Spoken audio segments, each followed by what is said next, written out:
Assalamualaikum warahmatullahi wabarakatuh. Ang 5 pakinabang at mga kabutihan na ating makakamit sa pagbabasa ng Quran.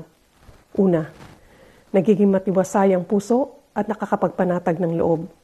Sinabi ng Allah subhanahu wa ta'ala sa Surah Ar-Ra'd, ayat 28, walang alinlangan sa pag-aalaala sa Allah, matatagpuan ang kapanatagan ng mga puso. Pangalawa, napapalapit tayo sa Allah subhanahu wa ta'ala. Ang Quran ay pahayag at salita ng Allah subhanahu wa ta'ala. At kung gusto nating maging malapit sa Allah, bigkasin natin ang kanyang mga salita. Basahin natin ang kanyang pahayag sa atin. Pangatlo, makapagpapatas ito sa ating antas sa Jannah. Sa isang hadith, sinabi ng Propeta Muhammad sallallahu alaihi wasallam, sa kabilang buhay, sasabihin sa isang kasamahan ng Quran, yung laging nagbabasa ng Quran. Basahin o bigkasin mo ang Quran tulad ng iyong pagbigkas sa kanya noong ikaw ay nasa lupa.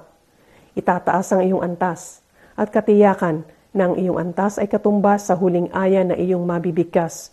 Kaya mas marami ang ating mabigkas o mabasa, mas mataas ang ating magiging antas. Pang-apat, ang Quran ay magiging tagapamagitan sa atin sa araw ng paghuhukom.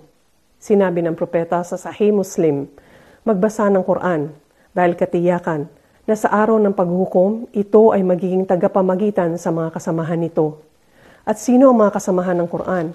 Sila yung mga nagtalaga ng kanilang oras o buhay para sa pagbabasa o pagbigkas ng Quran o iyong mga laging nagbabasa ng Quran sa kanilang maghapon. Panglima, bihasa man tayo o hindi sa pagbabasa ng Quran, mayroong biyaya na nakalaan para sa atin. Sa Sahih Muslim, sinabi ng propeta sallallahu alaihi wasallam, ang mga bihasa sa pagbabasa ng Quran ay kapanalig o kasama ng mga kapitapitagang mga anghel na tagapagtala. At iyong mga nagbabasa ng Quran, kahit na sila ay umuutal at hirap sa kanilang pagbabasa, doble ang kanilang magiging gantimpala.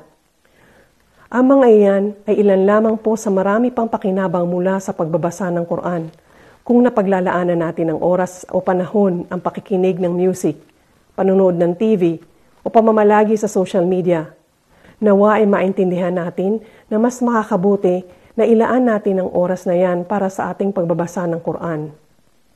Nawa ay patawarin tayo ng Allah subhanahu wa ta'ala at ibilang niya tayo sa mga kasamahan ng Quran. Amin.